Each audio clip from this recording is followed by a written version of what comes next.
ഈ പ്രപഞ്ചത്തെ പറ്റി നമുക്ക് അറിയാവുന്ന കാര്യങ്ങൾ വളരെയധികം പരിമിതമാണ്. ഈ ഒരു അവസ്ഥയിൽ ഡീപ് സ്പേസിൽ നിന്ന് ഒരു ഒബ്ജക്റ്റ് നമ്മുടെ സോളാർ സിസ്റ്റത്തിലേക്ക് വരുന്നു.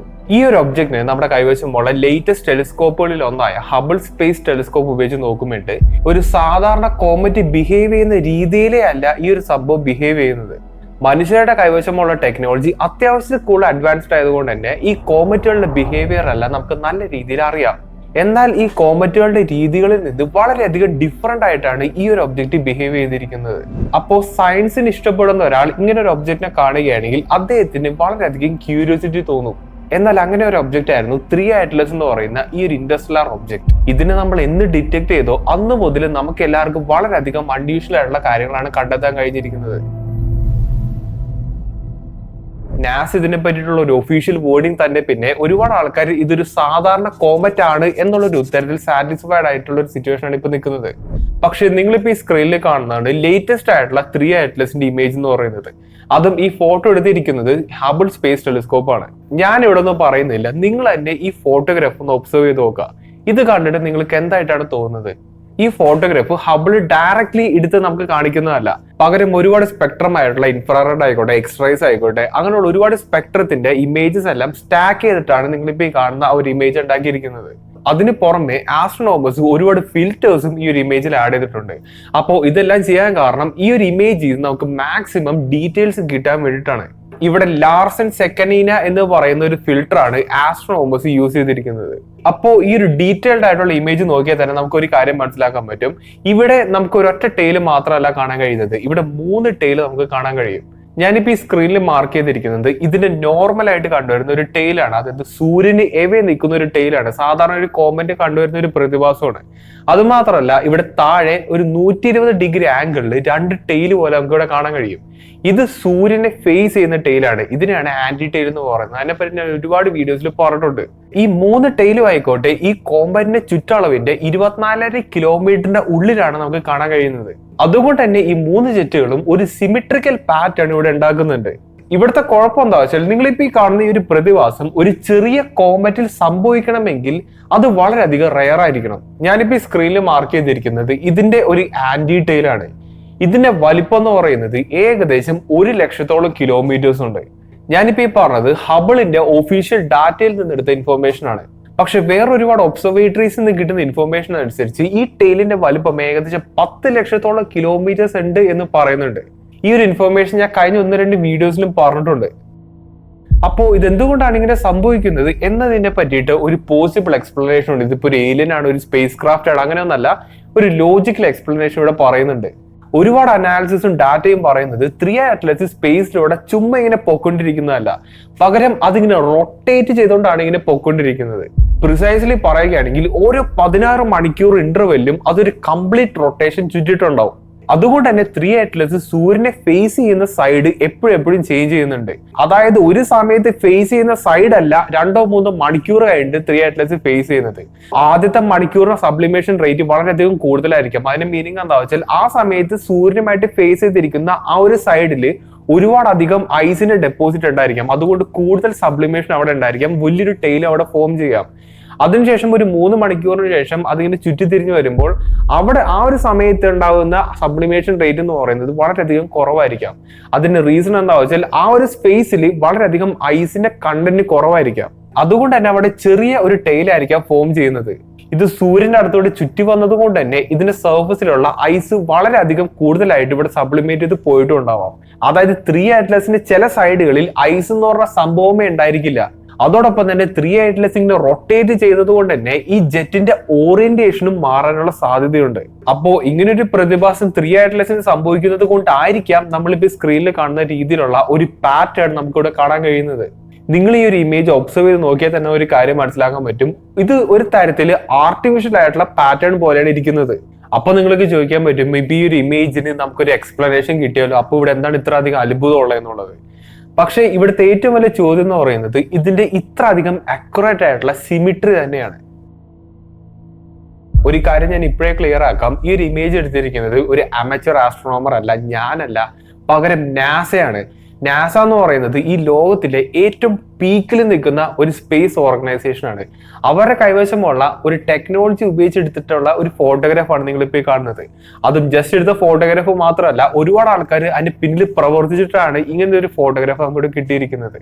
അപ്പോൾ ആ ഫോട്ടോഗ്രാഫിനെ പറ്റിയിട്ടാണ് ഞാനിവിടെ പറയുന്നത്. ഇത്ര നാളുകൾ കഴിഞ്ഞിട്ട് പോലും 3 Atlasന് വളരെയധികം കൺസിസ്റ്റന്റ് ആയിട്ടുള്ള ഒരു ആന്റി ടെയിൽ നമുക്കിവിടെ കാണാൻ കഴിയുന്നുണ്ട്. പിന്നെ ആന്റി ടെയിലിന്റെ കാര്യം പറയുമ്പോഴാണ് ഇതിനു മുമ്പ് ഇതുവരെ നമ്മൾ ഒരു കോമറ്റിലും ആന്റി ടെയിൽ കണ്ടുപിടിച്ചിട്ടില്ലേ എന്നുള്ളൊരു ചോദ്യം വരുന്നത്. ഇതിനു മുമ്പ് നമുക്ക് ഒരുപാട് കോമറ്റുകളിൽ മൾട്ടിപ്പിൾ ആന്റി ടെയിൽ നമുക്ക് കണ്ടുപിടിക്കാൻ പറ്റിയിട്ടുണ്ട്. കുറച്ച് എക്സാമ്പിൾസ് പറയുകയാണെങ്കിൽ അറൻഡ് റോഡ്ലാൻഡ് എന്ന് പറയുന്ന ഒരു കോമറ്റ് നമ്മൾ കണ്ടുപിടിച്ചിട്ടുണ്ട്. ഹേൽ ബൂപ്പ് എന്ന് പറയുന്നത്, നിയോ വൈസ് എന്ന് പറയുന്ന 2 കോമറ്റുകൾ നമ്മൾ കണ്ടുപിടിച്ചിട്ടുണ്ട്. അപ്പോൾ ഈ കോമറ്റുകൾക്ക് എല്ലാവർക്കും ഇതുപോലുള്ള ഒരു കോംപ്ലക്സ് ആയിട്ടുള്ള ആന്റി ടെയിൽ സിസ്റ്റം ഇതിനു മുമ്പ് കണ്ടുപിടിച്ചിട്ടുണ്ട്. ഇത് പുതുമയുള്ള ഒരു കാര്യമൊന്നുമല്ല. പക്ഷെ ഇവിടുത്തെ വ്യത്യാസം എന്താ വെച്ചാൽ ഈ പറയുന്ന 3 കോമറ്റുകളും നമ്മുടെ സോളാർ സിസ്റ്റത്തിൽ തന്നെ ഒറിജിനേറ്റ് ചെയ്തിട്ടുള്ള 3 കോമറ്റുകളാണ്. അതിന്റെ ഒരു ഇമ്പോർട്ടൻസ് എന്താ വെച്ചാൽ നമുക്ക് പരിചയമുള്ള ഒരു സ്പേസിൽ ഉണ്ടായ ഒരു കോമറ്റുകളാണ് ഇത്. അതായത് ഈ കോമറ്റുകൾ ഉണ്ടാക്കിയിരിക്കുന്ന ആ ഒരു മെറ്റീരിയൽസ് എന്ന് പറയുന്നത് നമുക്ക് വളരെയധികം പരിചിതമായിട്ടുള്ള മെറ്റീരിയൽസും കൊണ്ടാണ്. പക്ഷെ 3 Atlasന്റെ കേസ് വളരെയധികം ഡിഫറെന്റ് ആണ്. ഈ ഒരു സംഭവം വന്നിരിക്കുന്നത് ഇന്റർസ്റ്റെല്ലാറിൽ നിന്നാണ്, നമ്മുടെ സോളാർ സിസ്റ്റത്തിൽ നിന്നല്ല, വേറെ എവിടെന്നോ വന്നൊരു കോമറ്റ് ആണ്. ആ ഒരു കോമറ്റ് ആയിക്കോട്ടെ നമുക്ക് പരിചിതമായിട്ടുള്ള കോമറ്റുകൾ കാണിക്കുന്ന രീതിയിലുള്ള പ്രോപ്പർട്ടീസും ക്യാരക്ടറിസ്റ്റിക്കും ആണ് കാണിക്കുന്നത്. അതായത് ഇത്ര അധികം സിമെട്രിക്കൽ ആയിട്ടുള്ള പാറ്റേൺ ഈ ഒരു കോമറ്റ് കാണിക്കുന്നു എന്ന് പറയുന്നത് തന്നെ വളരെയധികം മിസ്റ്റീരിയസ് ആയിട്ടുള്ള ഒരു കാര്യം തന്നെയാണ്. ഇവിടെ പ്രത്യേകിച്ച് അത്ഭുതങ്ങളൊന്നുമില്ല. ഇത് വെറും ഒരു കോമറ്റ് ആണ് എന്ന് പറയുന്നതിലും പ്രത്യേകിച്ച് അർത്ഥമൊന്നുമില്ല. ഇവിടെ ഇതൊരു ഏലിയൻ ആണ്, ഇതൊരു സ്പേസ്ഷിപ്പ് ആണ്, അങ്ങനെയുള്ള ഒരു കാര്യം ഒന്നല്ല ഞാൻ ഇവിടെ പറയുന്നത്. അങ്ങനത്തെ ഒരു വാദം, അങ്ങനത്തെ ഒരു സ്പെക്കുലേഷൻ മാത്രമാണ് നമ്മുടെ ഈ ചാനലിലൂടെ കൊണ്ടുവന്നിരിക്കുന്നത്. അതിപ്പോ എന്റെ ഭാഗത്തു നിന്നുള്ള ഒരു മറുപടിയും കൂടി അല്ലായിരുന്നു, അത് പല പല സോഴ്സസിൽ നിന്നും എനിക്ക് കിട്ടുന്ന കാര്യങ്ങളാണ്. 3 Atlas എന്ന് പറയുന്നത് വളരെയധികം ഇൻട്രസ്റ്റിംഗ് ആയിട്ടുള്ള ഒരു ടോപ്പിക് തന്നെയാണ്. അതേ കാലഘട്ടത്തിൽ തന്നെയാണ് നാസയുടെ ഷട്ട് ഡൗണും വന്നത്. അതോടുകൂടി ആയപ്പോൾ 3 Atlas എന്ന് പറയുന്ന ഒരു ടോപ്പിക് എയറിൽ നിൽക്കുന്ന ഒരു സിറ്റുവേഷനിലാണ് ഉണ്ടായിരുന്നത്. പക്ഷെ നാസ ഇതിനെപ്പറ്റി ഒഫീഷ്യലി സംസാരിച്ചു തുടങ്ങിയ പിന്നെ ഒരു മെജോറിറ്റി ഓഫ് ദി ആൾക്കാർ ആ ഒരു ഉത്തരത്തിൽ സാറ്റിസ്ഫൈഡ് ആയിരുന്നു. അതായത് ഇത് വെറും ഒരു കോമറ്റ് ആണ് എന്നുള്ളൊരു ഉത്തരത്തിൽ അവരെല്ലാവരും വളരെയധികം സാറ്റിസ്ഫൈഡ് ആയി. സാധാരണ ഒരാൾക്ക് 3 Atlas എന്ന് പറയുന്നത് ഒരു ഏലിയൻ സ്പേസ് ക്രാഫ്റ്റ് ആണോ എന്നുള്ള ഒരു ചോദ്യങ്ങൾക്കുള്ള ഉത്തരങ്ങളൊക്കെ കേൾക്കാനായിരിക്കും ഇഷ്ടമുള്ളത്. അതിന്റെ കാരണം നമുക്ക് എല്ലാവർക്കും ഗസ് ചെയ്യാന്നുള്ളൂ. അത് അത്യാവശ്യം കൗതുകരമായിട്ടുള്ള ഒരു ടോപ്പിക് തന്നെയാണ്. പക്ഷെ ഇത് വെറും ഒരു കോമറ്റ് ആണ് എന്നുള്ള ഒരു വിശേഷം നമുക്ക് കിട്ടുമ്പോൾ ആൾക്കാരുടെ ഇൻട്രസ്റ്റ് ലൂസ് ആകും. അത് കോമൺ ആയിട്ടുള്ള ഒരു കാര്യം തന്നെയാണ്. പക്ഷേ ഒരു സയന്റിഫിക് പോയിന്റ് ഓഫ് വ്യൂ എന്ന് ആലോചിക്കുമ്പോൾ 3 Atlas എന്ന് പറയുന്നത് വളരെയധികം മിസ്റ്റീരിയസ് ആയിട്ടുള്ള ഒരു കാര്യം തന്നെയാണ്. അതിന്റെ പ്രധാന റീസൺ ആവട്ടെ, ഇത് ഡീപ് സ്പേസിന് ഇന്റർസ്റ്റെല്ലാറിൽ നിന്ന് വന്നിരിക്കുന്ന ഒരു സാമ്പിൾ ആണ്. ഒരു എക്സാമ്പിൾ ഞാൻ പറഞ്ഞുതരാം. നമ്മൾക്ക് എത്ര വർഷങ്ങൾ കഴിഞ്ഞാലാണ് ഇങ്ങനത്തെ ഒരു സാമ്പിൾ കളക്ട് ചെയ്യാൻ പറ്റുക? നമുക്ക് ഫിസിക്കലി ഒരു എക്സാമ്പിൾ പറയുകയാണെങ്കിൽ നമ്മളൊരു റോക്കറ്റോ അല്ലെങ്കിൽ എന്തെങ്കിലും ഒരു സ്പേസ് ഷിപ്പ് പോലത്തെ ഒരു സംഭവം ഉണ്ടാക്കിയിട്ട് ഇങ്ങനത്തെ ഒരു സാമ്പിൾ നമുക്ക് കിട്ടണമെങ്കിൽ, നമുക്ക് ഫിസിക്കലി നമ്മുടെ കയ്യിലേക്ക് കിട്ടണമെങ്കിൽ അതിന്റെ ബുദ്ധിമുട്ട്, അതിന്റെ ടെക്നോളജിക്കൽ ബുദ്ധിമുട്ട് നിങ്ങളൊന്ന് ആലോചിച്ച് നോക്കിയേ. ആ ഒരു സിറ്റുവേഷനിലാണ് ഇങ്ങനത്തെ ഒരു സംഭവം നമ്മുടെ സോളാർ സിസ്റ്റത്തിൽ കൂടെ ഇങ്ങനെ പാസ് ചെയ്ത് പോകുന്നത്. അപ്പോൾ അതിനെപ്പറ്റി പഠിക്കാൻ കിട്ടുന്ന അവസരം എന്ന് പറയുന്നത് വളരെ വളരെ റെയർ ആയിട്ടുള്ള ഒരു കാര്യം തന്നെയാണ്. അതുകൊണ്ടാണ് ഈ ഒരു സംഭവം ഇത്ര അധികം മിസ്റ്റീരിയസ് ആയിട്ട് നിൽക്കുന്നത്. അതേസമയം തന്നെ ഈ ഒരു സംഭവം ഒരുപാട് രീതിയിലുള്ള വളരെ അൺയൂഷ്വൽ ആയിട്ടുള്ള രീതിയിലുള്ള ക്യാരക്ടറിസ്റ്റിക് ഇങ്ങനെ കാണിക്കുന്നുണ്ട്. അപ്പോ മൊത്തത്തിൽ പറയുകയാണെങ്കിൽ സയന്റിഫിക് രീതിയിൽ ആലോചിക്കുകയാണെങ്കിൽ ഈ സംഭവം അത്യാവശ്യം കൂടുതൽ മിസ്റ്റീരിയസ് ആയിട്ടുള്ള ഒരു കാര്യം തന്നെയാണ്. അത് പ്രത്യേകിച്ച് സംശയമൊന്നുമില്ല. ഇത്ര അധികം സ്പെഷ്യാലിറ്റി ഉള്ള ഒരു ഒബ്ജക്റ്റ് ആയിട്ട് എന്തുകൊണ്ടാണ് നാസ ഒരു രീതിയിലുള്ള കൗതുകം കാണിക്കാത്ത എന്നുള്ളൊരു ചോദ്യം എല്ലാവർക്കും ഉണ്ടാവും. ഒട്ടുമിക്ക ആൾക്കാർ കമന്റിലൂടെ ചോദിച്ചിട്ടുള്ള ഒരു ചോദ്യം കൂടിയാണ്. അപ്പോൾ അതിനുള്ളൊരു ഉത്തരം എന്താ വെച്ചാൽ, നാസ ഇതിനെ കാണുന്നത് സാധാരണ ഒരു കോമറ്റ് ആയിട്ടാണ്. ഇപ്പോ ഇതൊരു കോമറ്റ് ആണെന്ന് ചോദിച്ചാൽ ഇപ്പൊ ഒരുപാട് ക്യാരക്ടറിസ്റ്റിക്കും കാര്യങ്ങളൊക്കെ ഇത് കാണിക്കുന്നുണ്ട് എന്ന് പറഞ്ഞുകൊണ്ട് ഒരു ഗവൺമെന്റ് ഇൻസ്റ്റിറ്റ്യൂട്ട് ഇങ്ങനെ വന്നിട്ട് ഇങ്ങനെ പറയുകയാണ് ഇതിങ്ങനെ ടെയില കാണിക്കുന്നുണ്ട്, അതൊരു ഏലിയൻ ആയിരിക്കുമോ, അത് അനോമലിയൊക്കെ കാണിക്കുന്നു എന്നൊക്കെ പറഞ്ഞു ഇങ്ങനെ വന്നു കഴിഞ്ഞാൽ അതിന് ശരിക്കും അതിന്റെ ആവശ്യം അവർക്കില്ല. കാരണം ഇവരെന്ന് പറയുന്നത് ഒരു ഗവൺമെന്റൽ രീതിയിലുള്ള ഒരു ഓർഗനൈസേഷൻ ആണ്. അപ്പോൾ അവര് ആ രീതിയിലുള്ള പ്രസ് റിലീസും കാര്യങ്ങളൊക്കെയാണ് പുറത്തേക്ക് വിടുക. അവരുടെ വെബ്സൈറ്റ് നോക്കിയാൽ തന്നെ ഇതൊരു സാധാരണ കോമറ്റ് കൊണ്ടാണ് കാണിക്കുന്നത്. അതിന്റെ മെയിൻ റീസൺ എന്താ വെച്ചാൽ ഇത് സാധാരണ ഒരു കോമറ്റ് കാണിക്കുന്ന ക്യാരക്ടറിസ്റ്റിക് എല്ലാം ഇവർക്ക് ഡിറ്റക്ട് ചെയ്യാൻ പറ്റിയിട്ടുണ്ട്. ഇതിപ്പോ സാധാരണ നമുക്കറിയാവുന്ന ഒരു കോമറ്റിന്റെ ക്യാരക്ടറിസ്റ്റിക് ഇത് ഡിറ്റക്ട് ചെയ്തിട്ടില്ല എന്നുണ്ടെങ്കിൽ ചിലപ്പോ അതിനെ ഒരു അനോമലി ആയിട്ട് അവർ തന്നെ കൺസിഡർ ചെയ്യും. ഇപ്പൊ ഒരു UFO എന്ന് പറയുന്ന ഒരു അനോമലി തന്നെയാണ്. അതിന്റെ ഒരുപാട് UFOs നമുക്ക് ഇതുവരെയായിട്ടും മനസ്സിലാക്കാനും കഴിഞ്ഞിട്ടില്ല. അപ്പോ അതിനെ അൺഐഡന്റിഫൈഡ് ആയിട്ടുള്ള ഒരു അനോമലി ആയിട്ട് ഇപ്പോഴും കൺസിഡർ ചെയ്യുന്നുണ്ട്. ആ ഒരു ക്ലാസ്സിൽ 3 അറ്റ്ലസിനെ അവർ കൺസിഡർ ചെയ്തേക്കാം. 3 അറ്റ്ലസിന്റെ കുഴപ്പം എന്താ വെച്ചാൽ ഇതൊരു സാധാരണ കോമ്പറ്റിനെ പോലെ ബിഹേവ് ചെയ്യുന്നുണ്ട്. അതേസമയം തന്നെ ഇത് ഒരുപാട് അനോമലീസും കാണിക്കുന്നുണ്ട്. ഈ ഒരു വീഡിയോയിൽ ഞാൻ എക്സ്പ്ലെയിൻ ചെയ്ത ആ ഒരു അൺയൂഷ്വൽ സിമെട്രിക്കുള്ള ഒരു ഉത്തരം തന്നിരിക്കുന്നത് നാസ തന്നെയാണ്. അപ്പോൾ അങ്ങനെയുള്ള ചോദ്യങ്ങൾക്കുള്ള ഉത്തരം ഇവർക്ക് തരാൻ കഴിയുന്നത് കൊണ്ടാണ് ഇവർ ഇതിനൊരു കോമറ്റ് ആയിട്ട് കൺസിഡർ ചെയ്യുന്നത്. അതിന് പ്രത്യേകിച്ച് അത്ഭുതമൊന്നുമില്ല, അത് നമുക്ക് റെസ്പെക്ട് ചെയ്യാൻ കഴിയുന്ന ഒരു ഉത്തരം തന്നെയാണ്. പക്ഷേ ഇതിൽ ഒളിച്ചിരിക്കുന്ന അനോമലീസ് എന്ന് പറയുന്നത് അത് ഇപ്പോഴും പ്രസന്റ് ആയിട്ടുള്ള ഒരു കാര്യം തന്നെയാണ്. ചില കാര്യങ്ങളൊക്കെ ഒന്നും നമുക്ക് ഉത്തരം കിട്ടാനും കഴിഞ്ഞിട്ടില്ല. അതിന്റെ മെയിൻ റീസൺ എന്താ വെച്ചാൽ ഇതിനെപ്പറ്റി നമുക്ക് പ്രത്യേകിച്ച് അറിയില്ല. അതിന്റെ വേറൊരു റീസൺ എന്താ വെച്ചാൽ ഞാൻ ഈ വീഡിയോയുടെ തുടക്കം പറഞ്ഞ ആ ഒരു സെന്റൻസ് തന്നെയാണ്. അതായത് ഈ പ്രപഞ്ചം എന്ന് പറയുന്നത് നമുക്ക് പ്രത്യേകിച്ച് കംപ്ലീറ്റ് ആയിട്ട് അറിയാൻ പാടാത്ത ഒരു കാര്യം തന്നെയാണ്. അവിടെ എന്താണ് സംഭവിച്ചിരിക്കുന്നത്, ഇത്രയും വർഷങ്ങൾക്ക് മുമ്പ് എന്താണ് സംഭവിച്ചത്, അതിനെ പറ്റിയിട്ടുള്ള ഒരു ക്ലിയർ ഐഡിയ നമ്മുടെ കൈവശമില്ല. അപ്പോൾ ഇതിനെ പറ്റിയിട്ട് എല്ലാം നമുക്കറിയാം എന്ന് വിചാരിക്കുന്നത് ശരിക്കും പറഞ്ഞാൽ ഒരു തെറ്റായിട്ടുള്ള ഒരു കൺസെപ്ഷൻ തന്നെയാണ്. ഇതിപ്പോ ഒരു സിറ്റുവേഷൻ കൺസിഡർ ചെയ്യാം.